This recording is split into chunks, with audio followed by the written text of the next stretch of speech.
तो आजकल मैं देख रहा हूँ कि तुम लोगों को कम्युनिकेशन स्किल और मैनिपुलेशन टेक्निक वाली वीडियोस बहुत पसंद आ रही है। इसीलिए मैं इस वीडियो की स्क्रिप्ट पर पिछले 2 वीक से काम कर रहा था और इसीलिए वीडियो आने में थोड़ी लेट हो गई है। वैसे तुम्हें पता ही होगा कि कम्युनिकेशन स्किल और मैनिपुलेशन टेक्निक होती क्या है, क्योंकि इस टॉपिक पर बहुत सारी वीडियो बन गई है। लेकिन मेरी वीडियो में ऐसा क्या खास है जो तुमको इस वीडियो को देखना चाहिए? Let me tell you. मैं आज तुमको मैनिपुलेशन टेक्निक और कम्युनिकेशन स्किल को मिलाकर टॉप 7 ऐसी टेक्निक सिखाने वाला हूँ। नहीं, टॉप 7 ऐसी डेडली और डेंजरस टेक्निक सिखाने वाला हूँ जो तुमको तुम्हारी लाइफ में 99.9% काम आएगी। लेकिन वीडियो में आगे बढ़ने से पहले मेरी एक छोटी सी रिक्वेस्ट है। देखो, टेक्निक तो मैं सिखा दूंगा, बट प्लीज इनका ना गलत इस्तेमाल बिल्कुल मत करना। तो चलो बढ़ता है मेन टॉपिक की ओर।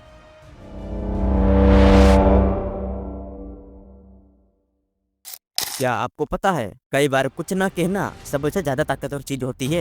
एग्जाम्पल के लिए, तुम दुकान में गए और एक शर्ट पसंद आई जिसकी कीमत है 700 रुपये, और फिर तुमने बोला कि भैया मैं इसके 400 रुपये दूंगा। फिर दुकानदार बोलता है कि अरे भैया इतने में तो हमें खुद को भी नहीं मिलती, तो आपको कैसे दे दूं, आप ना 600 में ले जाओ। लेकिन अब तुमको बिल्कुल चुप हो जाना है, बिल्कुल उससे बहस मत करो। लेकिन दुकानदार तुमको इतना चुप देखकर अपने आप ही तुमको प्राइस कम करके बताएगा और तुम फिर भी कुछ ना बोलो और वहाँ से उठकर जाने लगोगे, तो 90% चांस है कि दुकान वाला तुम्हें वापस बुलाएगा और तुम्हारे रेट से थोड़ा ऊपर नीचे करके दे देगा। क्योंकि पावर ऑफ साइलेंस एक साइकोलॉजिकल ट्रिक है जो कि सामने वाले पर एक दबाव डालती है, और इसको तुम कई जगह पर यूज कर सकते हो।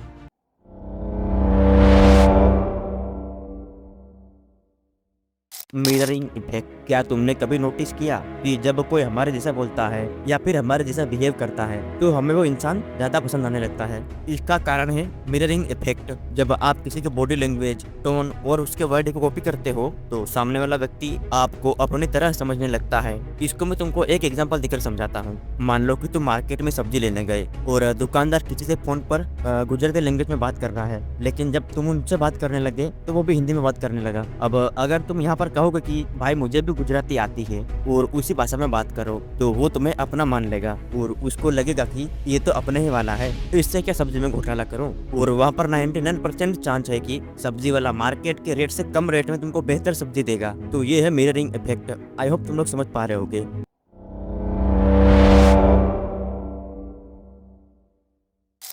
रेसिप्रोसिटी। अगर तुम किसी की हेल्प करते हो तो सामने वाला भी तुम्हारी हेल्प करने के लिए मजबूर हो जाता है। एग्जाम्पल के लिए, अगर तुम अपने दोस्त की किसी काम में मदद कर चुके हो लेकिन जब तुम्हें उसकी जरूरत पड़ेगी तो वो कर देगा, या फिर अगर करने को मना कर दे तो तुम्हें ये ऐलान बोलनी है, भाई याद है जब तुझे प्रॉब्लम आई थी तब मैंने तेरी बिना सोचे समझे हेल्प करी थी, लेकिन आज तू मेरे साथ ऐसा कर रहा है, क्या फिर तुझे मेरी जरूरत नहीं पड़ेगी?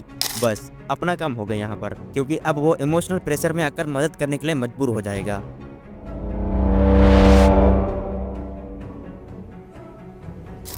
Framing effect.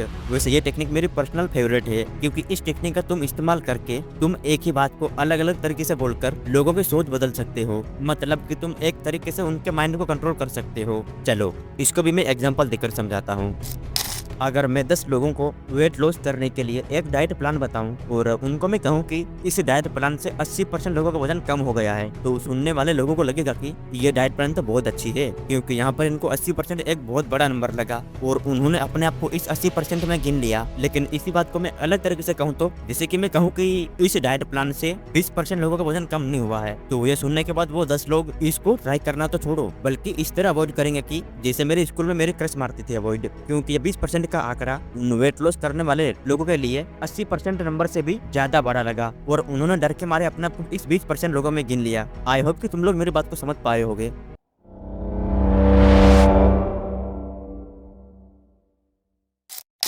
लोग वहाँ पहले जाते हैं जहाँ पर पहले से ही भीड़ होती है। जैसे कि किसी गांव में जैसे भी कि खुदा दिखने के लिए, फिर भले ही उनका वहाँ कुछ काम ना हो लेकिन फिर भी लोग जाएंगे। इसका मैं तुमको एक मस्त एग्जांपल देता हूँ। तुम यूट्यूब खोलते हो और तुम्हारे सामने 2 वीडियोस आती है। पहली वीडियो पर 1K व्यूज है और दूसरी वाले पर 1 लाख व्यूज है, तो 99% चांस है कि तुम 1 लाख व्यूज वाली वीडियो को पहले देखोगे, क्योंकि इस टाइम पर हमारे ब्रेन में एक ही थॉट प्रोसेस होता है कि आखिर ऐसा क्या है इस वीडियो में जो इतने व्यूज आ गए। फिर भले ही उस वीडियो में कुछ भी ढंग का ना हो लेकिन लोग फिर भी क्लिक करेंगे और देखेंगे। क्योंकि उस पर बहुत सारी पहले से भीड़ है, यानी कि उस पर व्यूज अच्छे खासे है। मेरा कहने का मतलब ये है कि तुम्हारा प्रोडक्ट कैसा भी हो, लेकिन तुम बस एक बार उस पर भीड़ लाने के लिए कामयाब हो गए ना, तो बाकी के लोग खींचे चले आएंगे। कम से कम एक बार ट्राई तो जरूर करेंगे। क्योंकि 99% लोग दूसरों को देखकर फैसले लेते हैं। जैसे कि कभी न कभी हमारे माता पिता बोलते हैं कि शर्मा जी का लड़का इंजीनियर बन गया, तो तू भी बन जाना इंजीनियर। इसी का नाम है सोशल प्रूफ। वैसे इसको हम रेट रेस, ट्रैप और मैट्रिक्स तक बोल सकते हैं।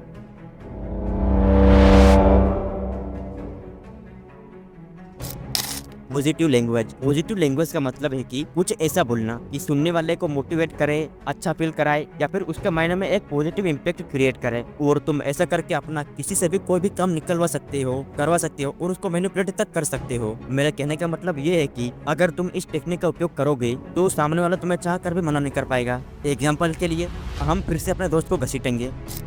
मान लो कि हमें पैसे चाहिए, तो हम अपने दोस्त को बोलते हैं कि भाई मुझे पैसे चाहिए, अभी दे दे प्लीज। अगर हम ऐसे सीधे सीधे मांगेंगे तो वो तुरंत मना कर सकता है। बट अब हम यहाँ पर अपने टेक्निक यूज करेंगे। भाई तू जानता है ना, मैं हमेशा तेरे साथ खड़ा रहा हूँ, जब भी तुझे जरूरत पड़ी मैं तेरे साथ था, बस इस बार मेरी थोड़ी हेल्प कर दे। तू देखना जब भी तुझे जरूरत पड़ेगी ना, सबसे पहले तुझे काम में ही आऊँगा। अब यहाँ पर पूरे 90% चांस के सामने वाला हमारी हेल्प कर दे, क्योंकि अब वो ये सोच रहा है कि अगर मैंने अब की बार इसकी हेल्प करी तो ये आगे मेरी हेल्प करेगा।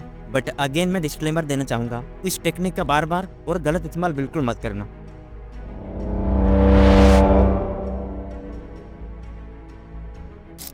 ऑथोरिटी बाइज एक साइकोलॉजिकल इफेक्ट है जिसमें लोग ऑथोरिटी फिगर जैसे कि बड़े लोग, डॉक्टर, नेता, कोई गुरु, सेलिब्रिटी या कोई बड़ा आदमी, इन सब की बातों को लोग बिना सोचे समझे मानने लगते हैं, फिर भले ही उनकी बात सही हो या फिर गलत हो। क्योंकि लोगों का सोचना है कि अगर बात बोलने वाला कोई बड़ा आदमी हो, पावरफुल हो, तो उसकी बात हमेशा सही होगी। But this is not true. गलतियां सबसे होती है बट कोई एक्सेप्ट करता ही नहीं है। एग्जाम्पल के लिए नहीं, मुझे लगता है कि तुमको एग्जाम्पल की जरूरत नहीं है, तुम इसे समझ चुके हो।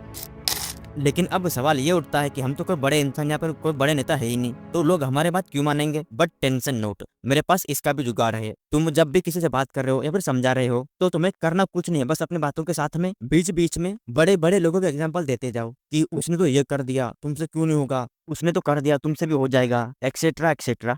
आई होप कि तुम लोग समझ गए मेरी बातों को। तो ठीक है, वीडियो को यहीं खत्म करते हैं। हेलो भाई लोग, रुको। फर्स्ट ऑफ ऑल सॉरी कि वीडियो खत्म होने के बाद भी तुमको मैं रोक रहा हूँ, और ये वाला पार्ट को मैं वीडियो को एडिट करते टाइम ऐड कर रहा हूँ, क्योंकि मुझे ना तुमसे कुछ बात करनी, मतलब कुछ पूछना भी है और बताना भी है। देखो यार, हम लोग अपने पेरेंट की सारी बातें मानने का पूरा ट्राई करते हैं और अपने फैमिली मेंबर के सारे काम करते हैं जो हमें करने के लिए कहते हैं। बट कुछ रिलेटिव और आसपास के लोग ऐसे भी होते हैं, मतलब कि जो हमसे मतलब थोड़ा ज्यादा उम्र में बड़े होते हैं, वो भी हमें कभी कभी कुछ काम करने के लिए बोलते हैं और हम कर भी देते हैं। लेकिन मुझे ना यार काफी टाइम से ना इनसे एक शिकायत थी। बेसिकली मैं कहना ये चाहता हूँ कि मतलब मैं ना 1-2 दिन पहले एक प्रोग्राम में गया था, तो वहाँ पर मेरा एक रिलेटिव आया था, तो उसको किसी ने कुछ काम करने के लिए बोला, तो उसने मुझे बोला कि जा तू कर, और मुझे फोर्सफुली करने के लिए मजबूर कर रहा था, जो काम मैंने जिंदगी में कभी करा नहीं। और वो बार बार कह रहा था मेरे से कि मैं तुझसे बड़ा हूँ, तू मेरी बात नहीं मान रहा, क्या मेरी इज्जत नहीं है। मैंने भी उसको बोल दिया, भाई तेरी इज्जत का मैं क्या करूँ, तू खुद कर लेना वो काम। और वो नाराज होकर चला गया। ऐसी बात नहीं कि मैं उसको हेट करता हूँ, यहाँ तक कि मैंने उसको पैसे देने में बहुत हेल्प करी और वो आज तक मैंने वापस नहीं मांगा उससे। बट एक टाइम के बाद मुझे ऐसा लगने लगा कि ये इंसान सिर्फ और सिर्फ मेरा फायदा उठाना चाहता है, मतलब वो इंसान मुझे कभी भी याद नहीं करता है, लेकिन जब उसको मुझसे कुछ काम होगा तभी याद आएगी। खैर, तुम्हारा क्या ओपिनियन है इस इंसिडेंट पर मुझे कमेंट में बताना, और ये भी बताना कि तुम क्या करते हैं या फिर तुम्हारे साथ कभी ऐसा हुआ है।